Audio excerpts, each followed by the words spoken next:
So without further ado, I would like to introduce Meg and Bo. And yeah, I'll let you guys take it away from here. Awesome. My name is Meg. I work in the Human Resources Department at Workforce, and today I'll be focusing on a lot of the HR topics that we're going to run through. And Bo, do you want to go ahead and introduce yourself? I would love to. My name is Bo. I work with our implementation and consulting side for Workforce. So I'll be talking a little bit more about the analytics side of how you can utilize data and softwares to help you get this employee turnover insight. So fun stuff. Awesome. Okay, well, let's go ahead and kick it off. So today we'll be talking about predicting employee turnover with workforce analytics. And with that, we're going to start off by talking about the current state of U.S. turnover. So this is actually really topical at the moment. I'm sure you guys have heard of the Great Resignation of 2021, articles on LinkedIn, just around the workplace. And with that, there's a few things that have been going along with what is fueling this Great Resignation. And one is definitely more flexibility. So a lot of people really loved working at home and they don't want to give up that option. So if their company is doing a return to office, return to work plan, they might be more hesitant to, or more open to looking for a new job and more hesitant on staying with their current employer. And then also just finding a job that's more fulfilling. I think COVID put a lot of perspective in people's lives on like what they want, where they want their career to go, their personal life. So people are out there looking for something that fulfills that part in them. And then kind of on the other end of like the work from home, some people want more travel. A lot of roles pre-COVID, there was a lot of travel involved and people like that. So if their job is scaling back travel, now that we realize most business operations can be done from a Zoom call, they might be out there looking for a role where they're going to be able to get back on the road again. And then finally, more money. With COVID, everyone was, for the most part, was happy if they were able to keep their job. And that means that a lot of people might have taken a pay cut, or even their company has put a pause on raises and promotions. So if they still have those policies in place, or they don't feel like they're being compensated fairly for their work, they're definitely going to be looking at other options at this time. Oh, definitely. And then, yeah, we did have a poll, and thank you guys for answering. So has your organization experienced more employee turnover over the past year? And it looks like 67% of the 66 is yes. So that is definitely shocking, but also at the same time, with everything that's just recently changed, it's not too shocking. So thank you for your feedback. Awesome. So we'll just head on to the next slide. So here are just some general stats. So as you can see, we've been having an uneven recovery. In April 2021, we had 4 million people in the U.S. quit their jobs, and that created a 57% turnover rate. And then in June 2021, so a few months later, the labor market has been booming. So the U.S. added 850,000 jobs. And really what that means is that many are unmotivated to work while businesses are struggling to find ways to get people back to work. So that could be with the stimulus checks, or people who have just savings from everything being shut down for 18 months. There's a lot that goes into it, but it definitely created an unbalanced labor market. And then we pulled some information from Chipotle. So they're doing a few different things. So they also have been struggling to staff their restaurants. So they increased their wages to $15 per hour. Whenever you increase wages, you have to figure out who's going to take that cut in revenue. So that means that they boosted their menu prices by at least 4% to help cover those additional wages. And they're looking to onboard 20,000 people by September, which is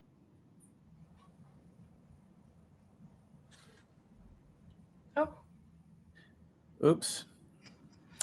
We love technology, right, guys? I can take that from here.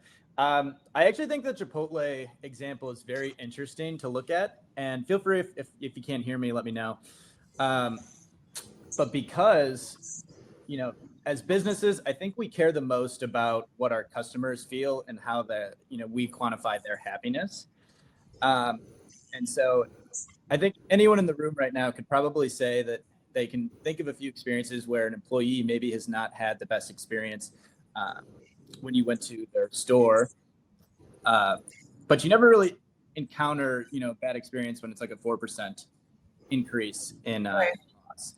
And so basically the thought is what we want most is employees who are happy, because the employees being happy means that our customers are happy. And I think Chipotle recognized that, and being able to quantify that with their increase in costs helps them build better and happier customer bases.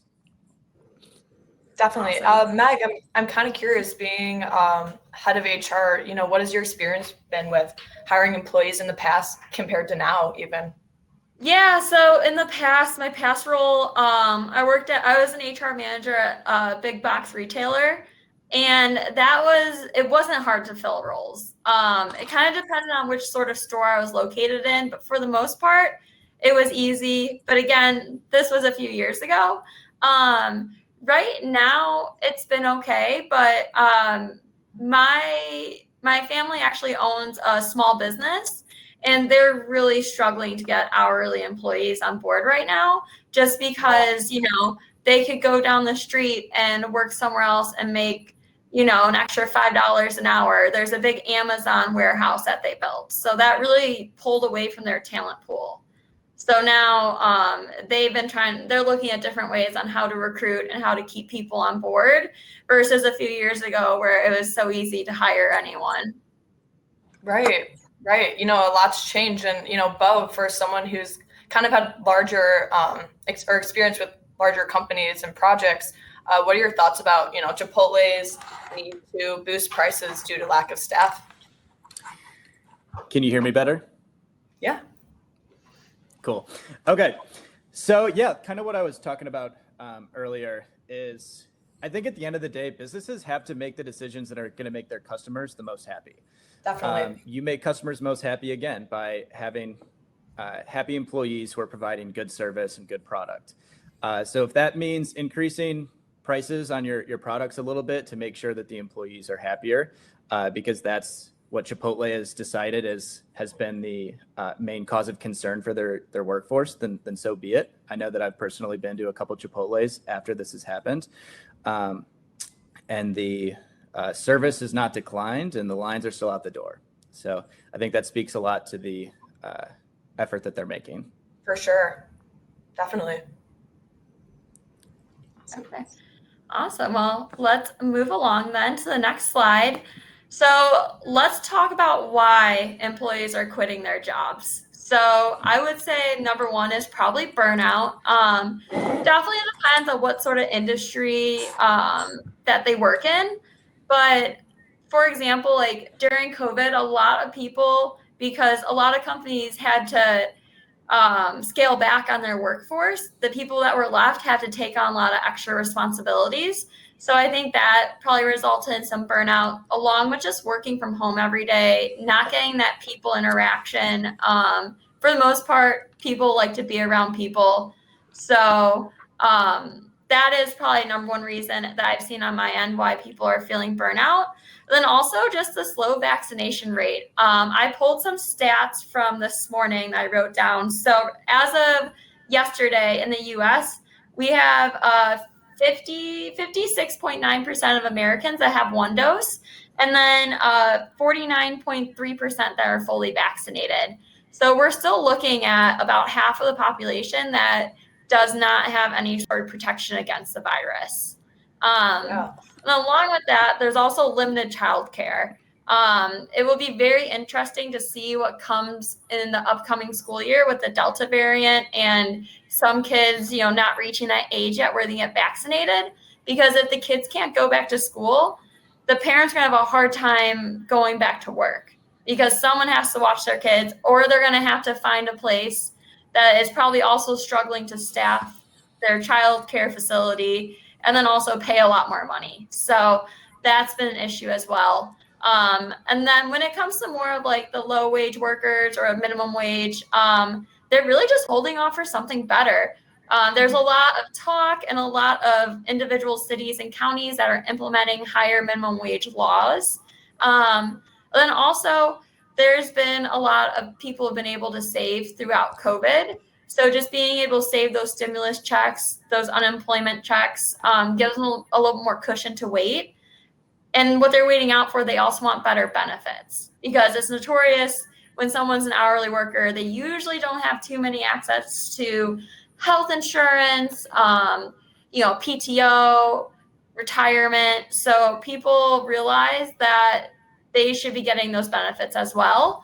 And I would say the final thing, especially for those hourly workers, is just work-life balance. So people are definitely at that point where they're reevaluating their life and career choices after COVID-19, especially considering, like, unfortunately, a lot of people might have lost a family member or a friend to COVID. So it really puts life into perspective.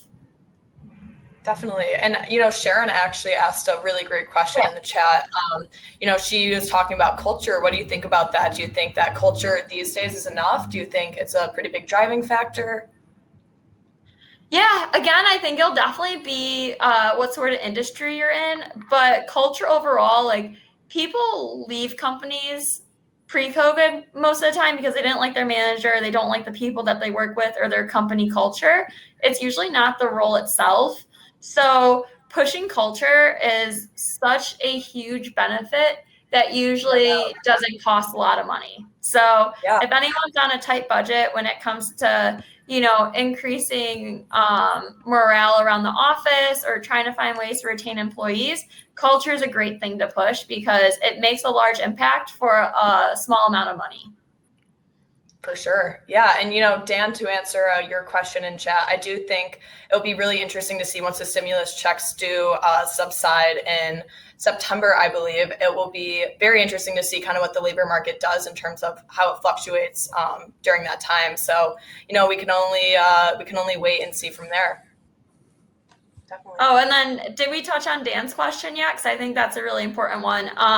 He was asking, do you see a massive increase of job seekers once the government unemployment goes away? I'm pretty sure, I know some states are pulling back on their own, but I think in general, once that extra, I believe is $300 a week goes away, I think that there will be a huge demand for jobs because besides that $300 that's extra, usually you can't live off of unemployment. But during COVID, they made it where people can live off of unemployment. So I think once that goes away, we'll see a lot more applications, a lot more job seekers, and a lot more stability. Totally. I completely agree. Very cool. So, and then here's just some numbers that we put together. So the cost of turnover, it could be pretty high, as you can see. So advertising, what's falling into that bucket is going to be, job postings, and then you have to get office supplies, screenings, as in like background checks, interviews, onboarding, and then just errors as someone gets onboarded. So yeah, it looks like from the research we did, the average onboarding cost of a new hire is a little bit over $4,000, which is a lot higher than I think most people realize. Because I don't think, from my experience, I don't think a lot of companies actually track that as a large metric. They track turnover, but they don't track the cost of turnover. So I think once you start talking about the numbers, it makes it a lot easier to understand why it's important to keep people on board, especially if they're a top performer. But all right. Oh, Fred, office supplies for us. So laptops would fall into that. Monitors. So this is a little bit more of an office worker, but I pulled my own stats and I looked up for an hourly worker. And sorry, I have it noted right here. So for an hourly worker, you're looking at 47.6 hours in training. So that you need to take in consideration that's 47.6 hours for the new hire and the manager, the trainer who is training them in their wages, which is usually going to be a lot more than the new hire. And then also in advertising costs and getting them onboarded, you're looking at $1,886. So not as much as that 4,000, but getting pretty close. Awesome. All right. Okay. Awesome. Well, we'll move along to the next slide. And then, so I think it's also important to be able to take a look at the potential flight risk, because if we are able to, stop someone from leaving, that is, the most proactive way to prevent any sort of turnover. So different things you can look for is just taking more days off, seeing people who leave early, who come in late, who are speaking up less, and just show less enthusiasm.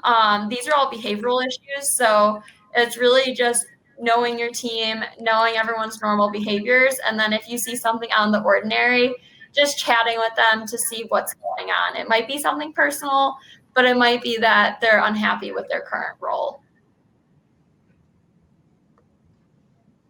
Some say, oh, I'm sorry, go ahead, Meg. Oh, no, go ahead, Meredith. I was just going to ask, some say that it's nearly impossible to detect flight risk. Do you think that that's the case? Do you think that it's all really just based off behavioral? And, this kind of leads into the current side that you have on right now even. No, I think it's definitely something you can prevent. When I was working as an HR manager at a retail store, I called them my walking chats. So I would just kind of walk around the store and not at random, but just kind of pick employees and make sure that I at least checked in with someone every 2 to 3 months just to see how things are going, get general feedback, and then also find out how their managers are treating them. Because a lot of people will leave a job because they don't like their manager. And at that point, if you're starting to see a pattern, you need to figure out the best way to address it. But I think it's definitely something you can prevent to an extent. So, okay, cool. And then just a few more things on how to keep your best employees. So you definitely want to focus on keeping your best employees and the employees whose work centers have a really high impact on your business operations and your customer satisfaction. So a lot of these are, just through offering different incentives. This could be through bonuses or monetary incentives, but also it could be more on the fun side, because I know a lot of people look forward to different things at work, networking events, field days. There's a bunch of different things you can do throughout the year, competitions. We've even done it where we would do a little summer fest, and we would put all of the managers in a water tank, and the team members could throw a ball and get them in the dunk tank. So just stuff like that keeps people engaged and keeps them pretty happy. And then also discussing career growth, because in general, employees don't necessarily want to leave a company just because that's a lot of stress on them, but they will leave if they don't see any career growth. So just having a plan put in place on where they can go with the company really has a huge impact on making or having employees stay with the company. And then another a little more topical, but post-COVID plan of action, just communicating. So open communication is important, and then just telling the employees what the plan is, and then also getting their feedback on what they want to see post-COVID. And then also just creating a retention strategy. So any sort of budget you have for training or any budgets you have left over from COVID because there wasn't a lot of in-person events, just figuring out how to use that to create retention in the industry, or in your team. So that could, again, kind of go into those incentives and just increasing them, especially for the time being, while there is such a flight risk of employees. So. Yeah, and kind of just jumping to predictive analytics. I know we kind of covered that on this next slide. Bo, I'm curious to kind of hear what you have to say about that and, see your points on that. Yeah, I would love to. So when we're trying to address a problem, which in this case we are in regards to employee turnover, I've always been told that you address a problem with 1, quantifiable data, and then 2, qualifiable. And I think when we're not measuring those kind of different small actions, it's hard to put actual data. A lot of the times we're acting on hunches. Quantifiable data can oftentimes mean punctuality, no-shows, declining shifts, even the increase of shift time used. I think we might have a poll coming up in regards to what you think maybe is a good quantifiable way of measuring it. The other aspects is these qualifiable. And so like what Meg was talking about from an HR perspective, are we talking to our employees, engaging their interest in their jobs? Are we getting feedback on how they feel about their managers? And even, with a larger workforce above, 100 staff even, I think it could become very difficult, especially Meg. I'm not sure how difficult you would think it would be at that size if you had to talk and, gauge people's interest every single week. It can be hard to get that kind of qualitative data, but that doesn't discount its value. Yeah. So if we want to go to the next slide.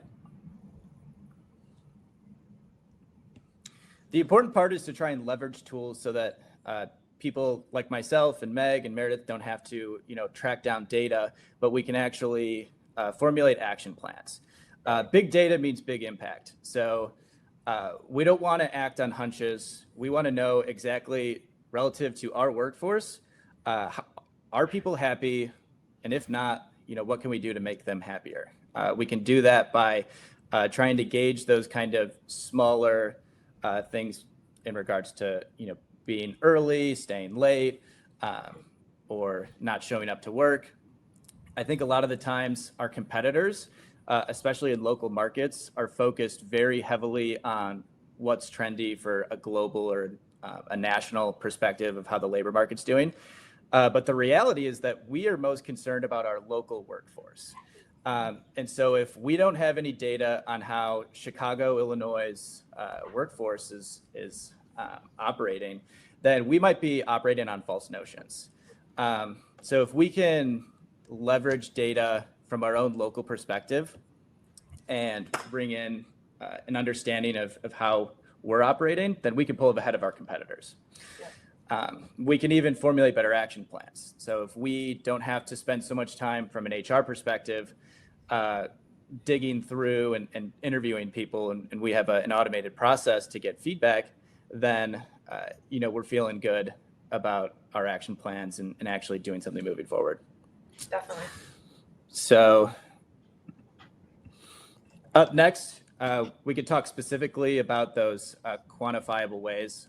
One, attendance reporting. So we can see on the screen right here, this individual with this picture is pretty much always on time. There was 1 unpaid leave, so you don't really have to worry too much about them. You can also track according to different PTO times. Are people requesting time, within 2 days? Are they not requesting at all or requesting the night before? Things like that are good quantifiable measures. On this slide, I actually put 2 different employees.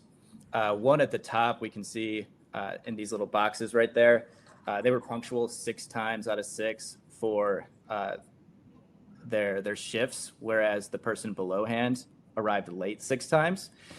So if I was analyzing my workforce with these 2 individuals, I think I would focus more so on the person on the bottom to try and understand what's going on with their workflows and how I can help them as a manager. Right. And as Jim even said in chat, it's about gaining that insight and analyzing it. Mm-hmm. Absolutely.